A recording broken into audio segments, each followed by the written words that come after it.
love lives here.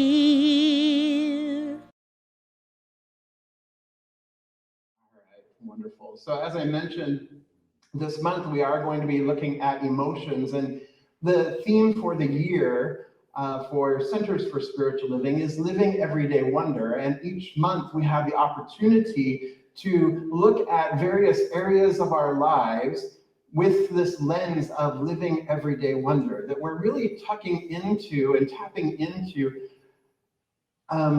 Matt, I'm just getting a little bit of feedback up here, getting some reverb. It's like, thank you. Okay, much better. Thank you, appreciate it. So we are looking at emotions, but this year we're looking at living everyday wonder, and we're looking at life through practical lens, living spiritually through our everyday practices, our everyday lives, our everyday motions, etc., our everyday actions. Because where do we meet spirit? Every day, right? Right here, every day. Wherever we go, there we are, and wherever we go, there's spirit too, right? And we're inseparable from that. So when the team and I were putting together the themes for Centers for Spiritual Living this year, one of the questions that we were asking ourselves was, all right, so what is it that our beloveds come to us for prayer? Like, you don't come into the prayer room and say, Dinah, I want you to tell me about the creative process. And I want you to explain the theory of mind, body, soul. That's not why you go into the prayer room, for most of you, I don't think. You can. You can. Right? But that's not necessarily why you would go into the prayer room, right? Or if you're experiencing life and you're wanting some kind of support or some kind of uplift or some kind of guidance, it's not usually to learn about the 10 principles of what we believe or the 10 core concepts. You're not like lying awake in the morning going, God, I wonder what those 10 core concepts are. Maybe I'll go in on Sunday and I'll ask.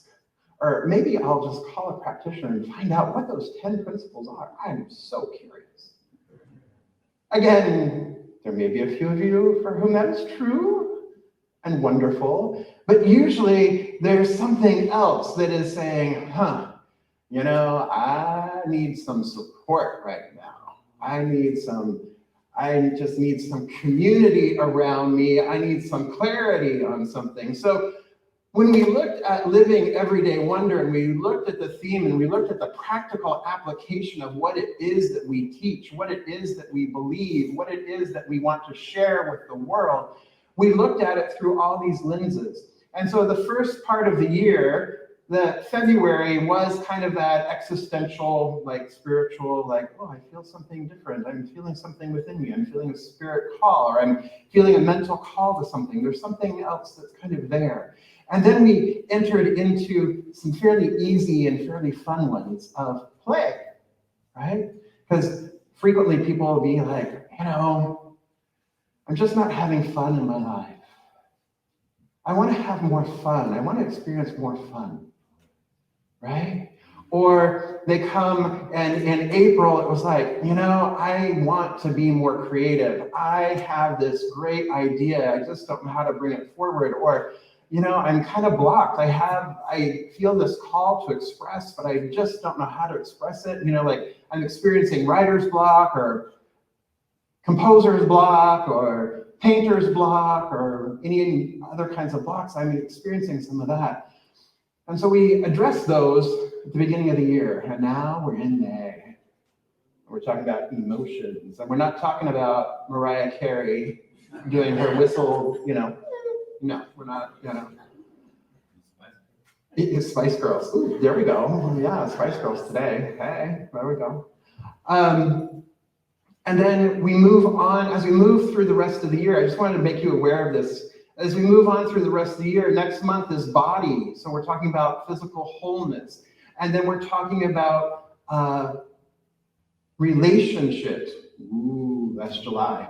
right? And then we're talking about nature because we sometimes, we have this sense of larger connection with a greater world. And so there's the natural thing, there's climate change and culture change and culture crises. And then we're going to talk about work or what your profession is or school. And then we move on into finances. Yeah, that's usually one, right? You go to that prayer room, it's like, hey, I need a new job. I need more money. I need help with my finances, right? That's a frequent one for the prayer room. And then there's a sense of home, and then community is how we round out this year. And so we deliberately placed emotions here. Why did we place emotions here? Well, we've already had a lot of fun and a lot of joy and a lot of creativity starting, right?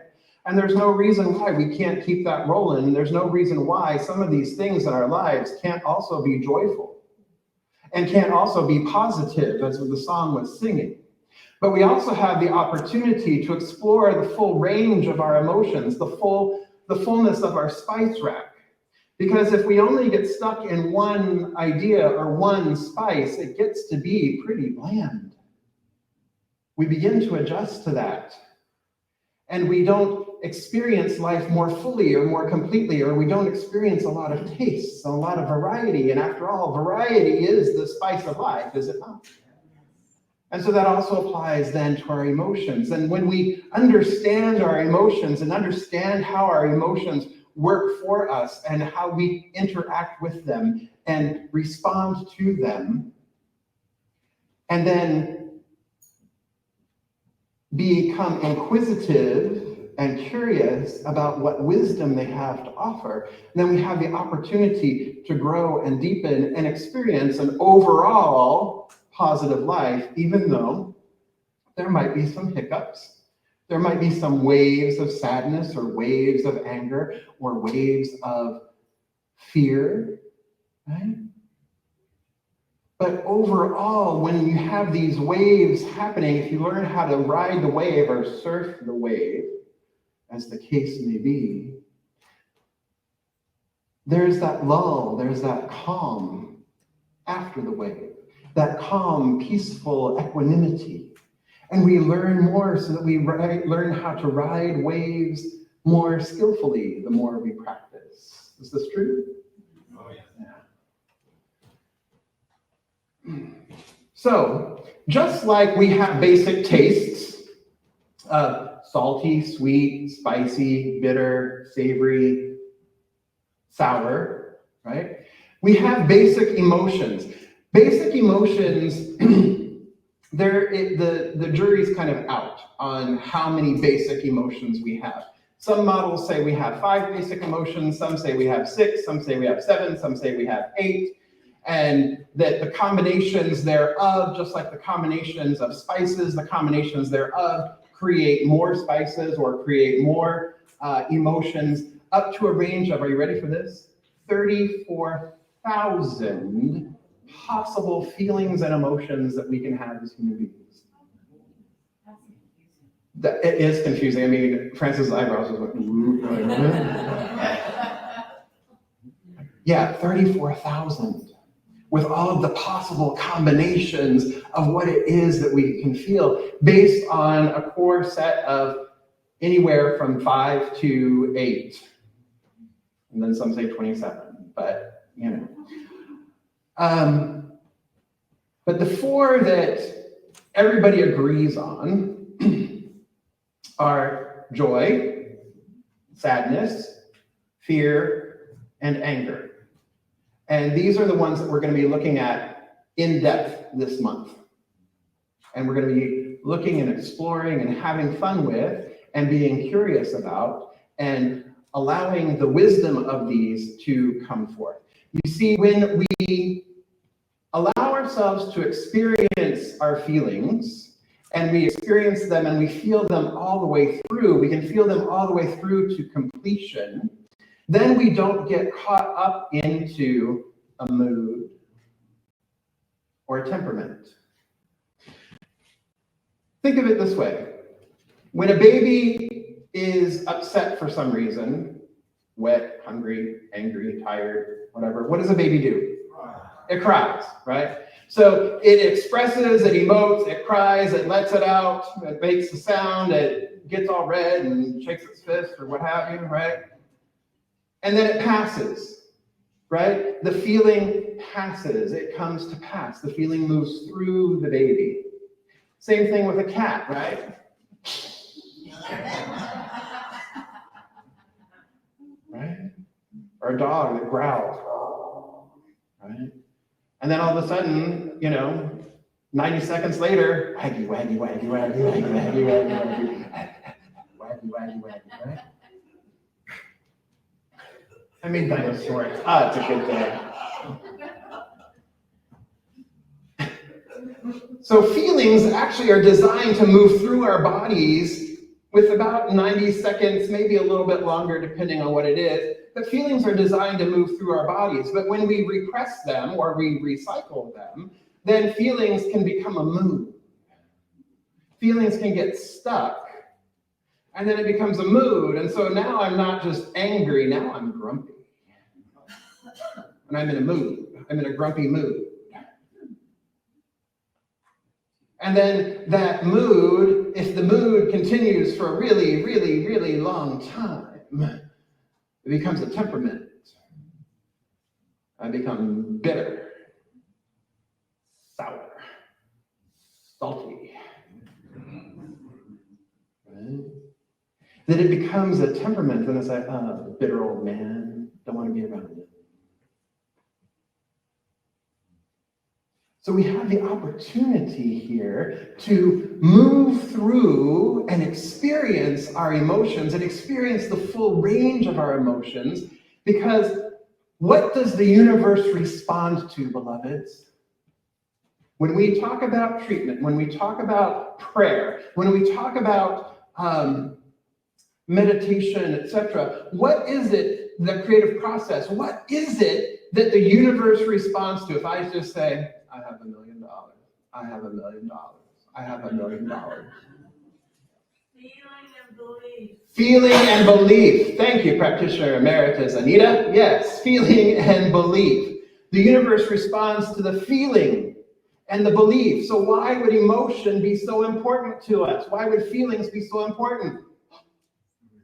Because that's what the universe responds to. That's what spirit responds to.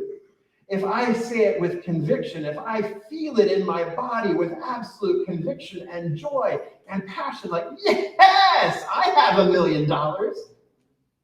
You feel how that is a much different creative energy that is probably more aligned to actually receiving it, actually getting it, actually being it, than if I just said, I have $1 million. I have $1 million. I have $1 million. What is the energetic match? You see, a feeling or an emotion is an energy in motion. Motion. Energy in motion. So an emotion or a feeling, an emotion is energy in motion. It is a feeling, it is an energy that is acting in or on the physical body. It is a physical sensation that we experience. It's not just a thought. It's not just an idea. There is a physical response. When you feel happy, where do you feel that in your body? Where do you feel it in your body when you feel happy?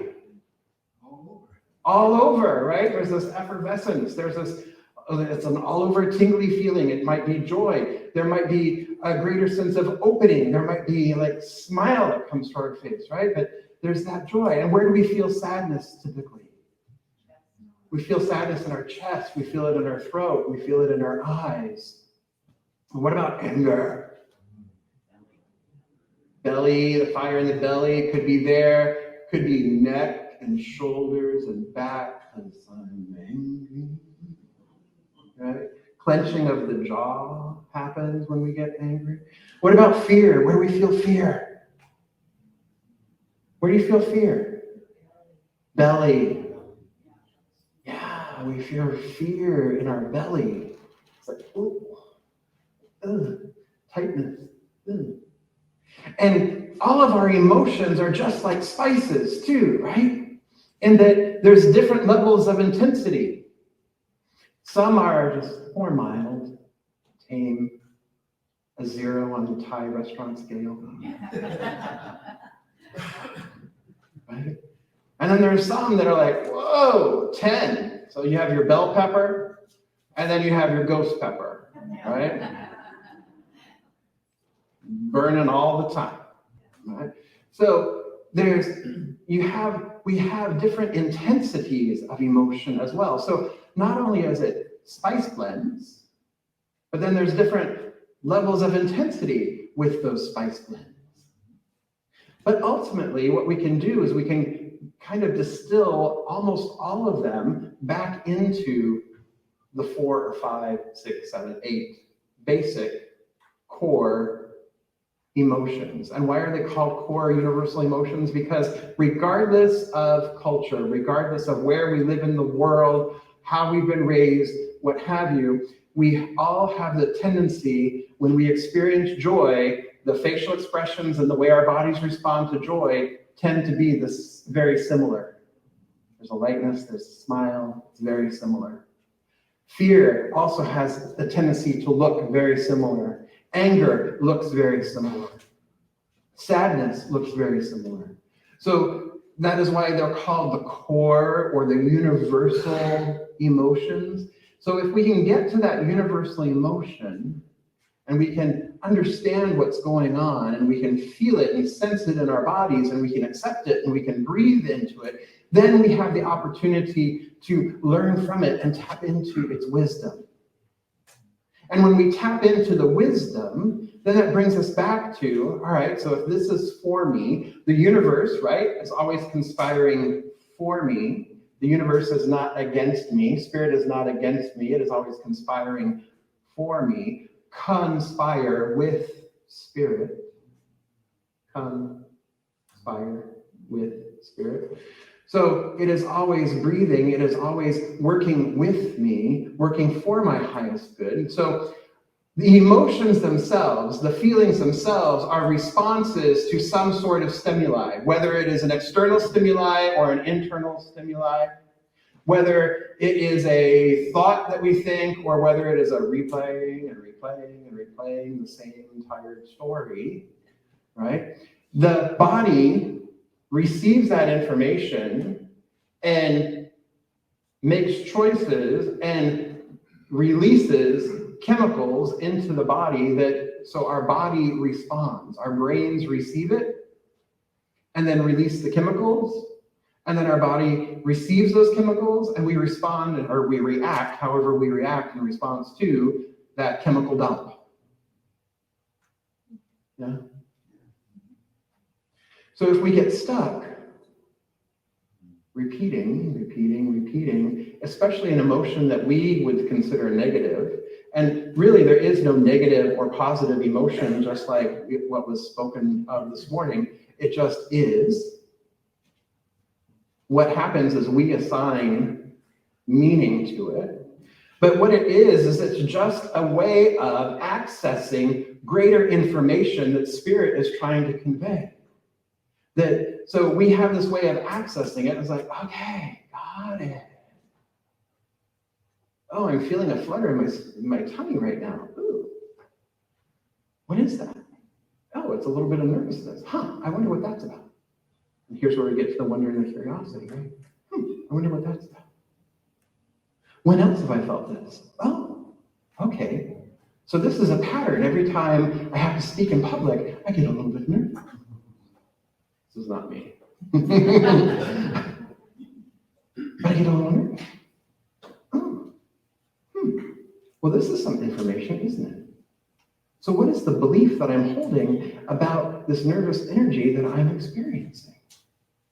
Oh, it's a belief of not good enough. Oh, and when I don't feel like I'm good enough, then what does that bring up? Oh, that brings up some shame. And oh, what is shame? Oh, shame is fear. Oh, so I'm in fear at this moment. Got it. Okay. So can I just be with the fear? Can I just breathe with that?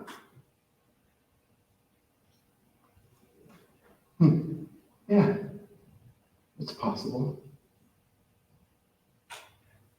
Because what this is it is a interruption of the thought pattern. It is a taking an opportunity to look at, to be with, and to be mindful of. It's a type of mindfulness practice, to be mindful of what it is that we are experiencing, and then what is the gift in it, and then how do I want to move forward from there? Do I want to continue to experience this feeling? Do I want to continue to experience similar feelings? Do I want to continue to experience this experience? Or would I like to see something shift? But as long as I'm willing to be present with it, and I know that, this feeling should, if I'm just present with it, breathe into it, pass within 90 seconds or so, all right. This isn't a lifetime I'm signing up for this feeling. I'm not trying to hold on to joy. I'm not trying to prevent sadness. I'm not trying to suppress anger. I'm not trying to brave my way through fear.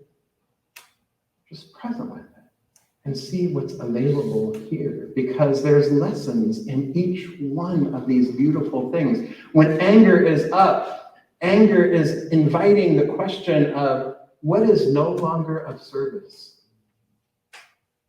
What is no longer in alignment with who I am or alignment with the situation? What needs to be changed or destroyed or something else put in its place? So anger, when we experience anger, it's an opportunity to ask the question of like, what's no longer of service here? What's no longer in alignment?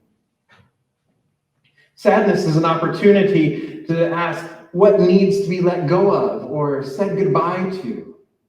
That might be a person, a place, a thing, an idea, an opportunity, but what needs to be released?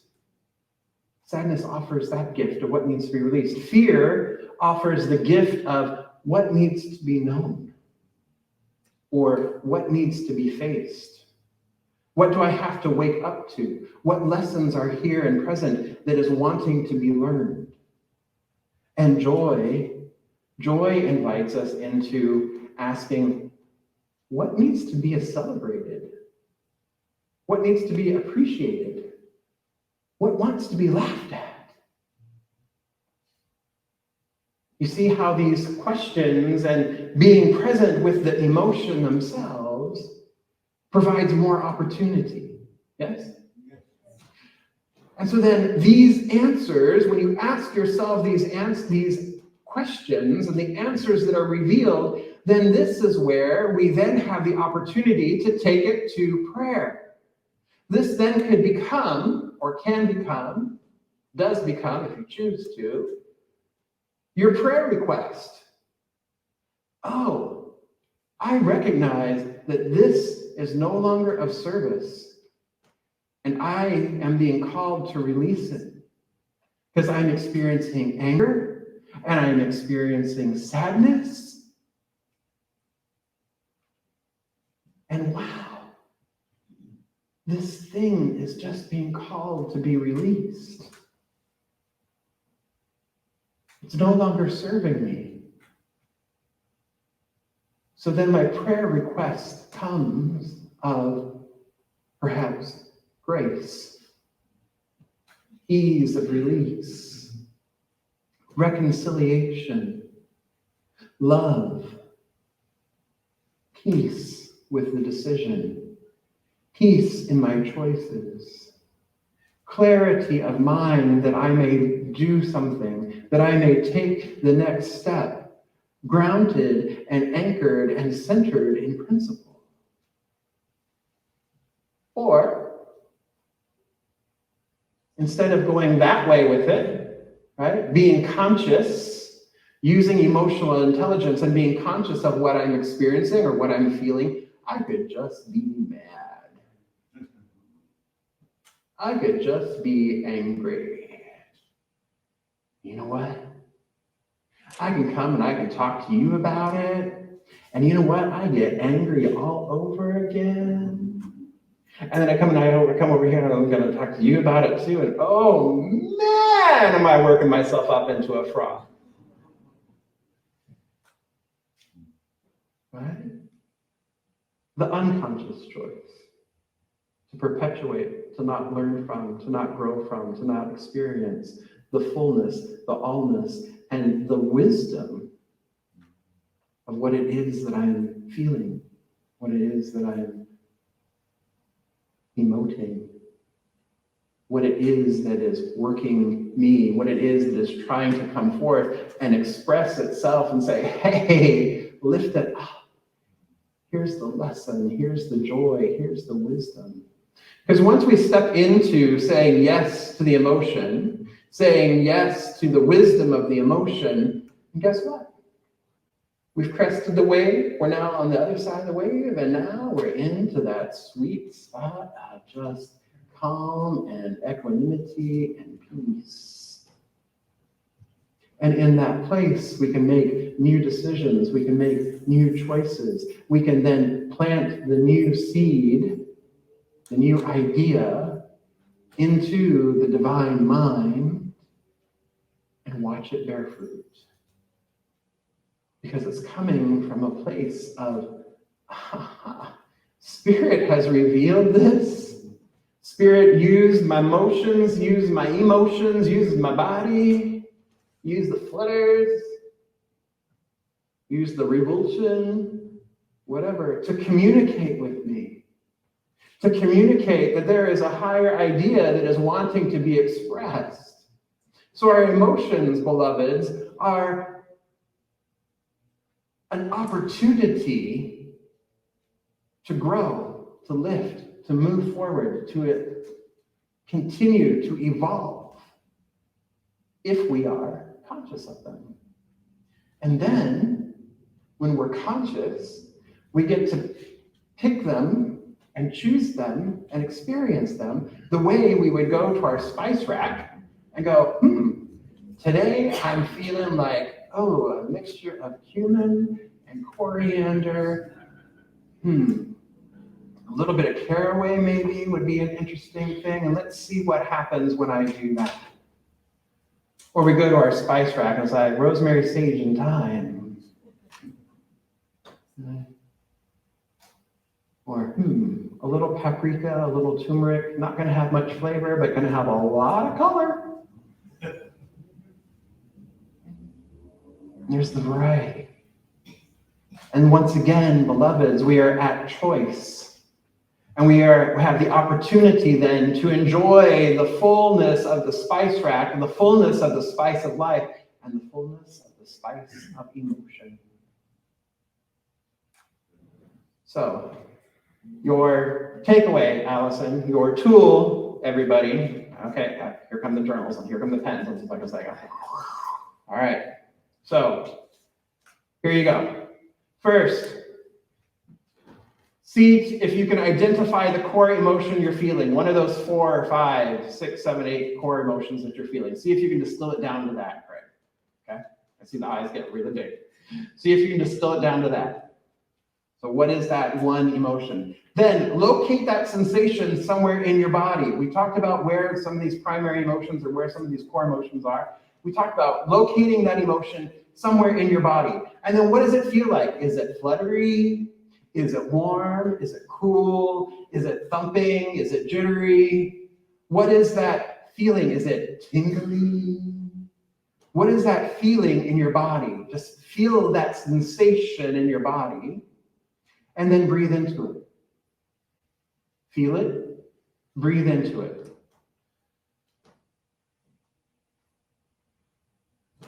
Then see if you can just allow it to be. Can I just be with this tingling sensation right now? I'm kind of enjoying this tingling sensation. Can I be with the tingling sensation, or do I feel like I need to move it or change it? And then simply breathe. Breathe again. Then the opportunity here is to match your experience with your expression. So what I mean by this and what is meant by this when you look at it from an emotional intelligence or EQ perspective, you match your sensation, you match your experience with your expression. So if your sensation, if the tingling could make a sound, what would it be? Not a word, a sound, right? So if the tingling could make a sound, what would that sound be? And if that sensation that's happening in your body could move, how would it do that? How would it move? So you want to match the experience, the emotion, with the sound, with the actual physical motion, and you want to match the intensity. So if what you're feeling is a lot of anger, then the intensity is going to be much greater, right? Than if you're just feeling like annoyed, right? So the way you want to do this is you want to match the intensity, but you want to match the sound and the feeling with what's going on. So if it's tingly, it might look like right? Tingly, right? And then the sound might be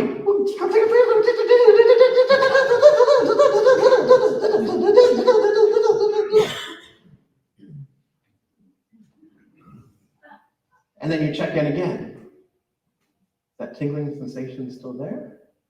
Is the emotion that's behind that tingling sensation still there? Breathe again. Yeah, it's still there a little bit. So let's just do it one more time.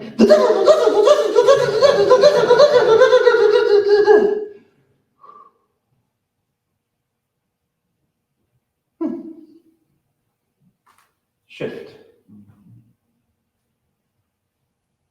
The emotion that was causing the tingly has now had an opportunity, that feeling has now had the opportunity to work its way all the way through to completion rather than getting stuck. Right? And so then what was that? Joy, curiosity. So it was joy and curiosity that I was experiencing there. So what is the gift of joy? What's wanting to be celebrated in this moment? What's wanting to be celebrated is that I'm here with all of you. What's wanting to be celebrated is that I see the love on the faces of these beloveds here and online. That's what's wanting to be celebrated. That's what's wanting to be appreciated. How fantastic. And so now, let's take it to prayer. Shall we? All right. So I invite our practitioners and our core council to please stand and surround the sanctuary as we continue in this exploration of emotion. So we continue in the spices. So the opportunity this week, beloveds, is to feel your feelings all the way through to completion. Yes? All right. So feeling this feeling and recognizing that, what I'm really experiencing in this moment is this tingling sensation, this aliveness.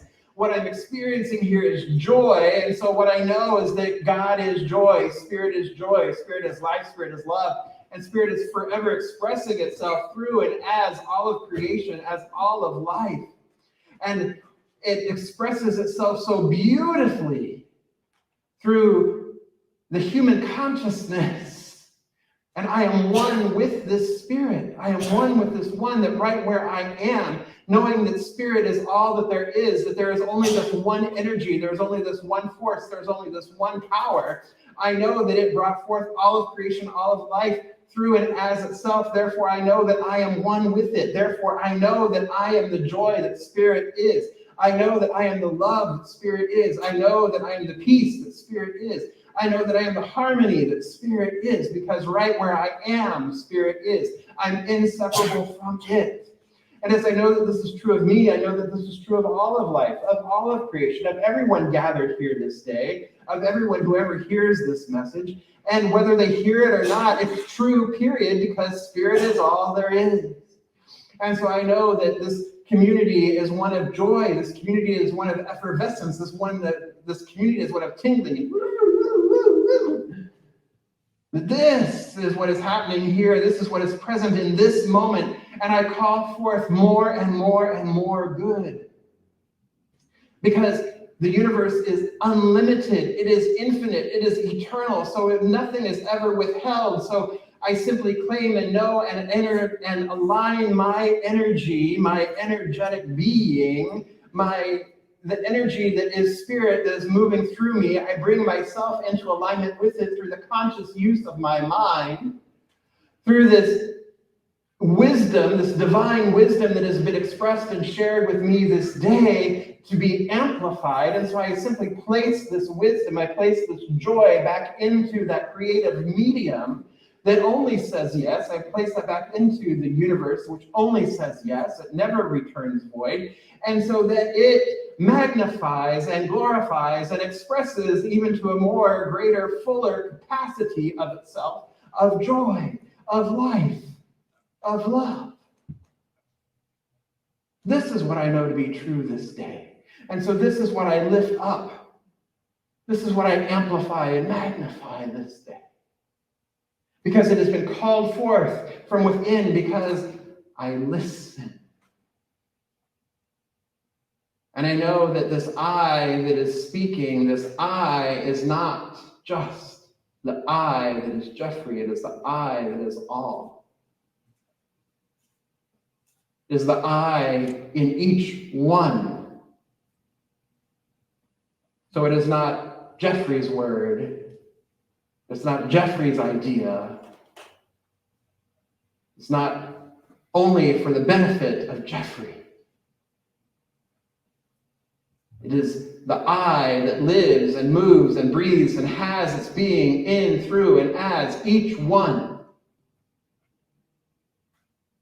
And recognizing that there is only one life, I recognize that all life, each individualized expression of life is amplified, magnified, glorified, and joy this day. Oh, and how good it is to know that. How good it is to feel that, how good it is to express that, how good it is to be the avenue through which it makes itself known and through which it expresses out into the world as a whole. And it does so through this beloved community, Riverside Center for Spiritual Living. And so I simply give thanks. And I release this word knowing it is done, knowing that it is manifest here and now. And let it be. And so it is.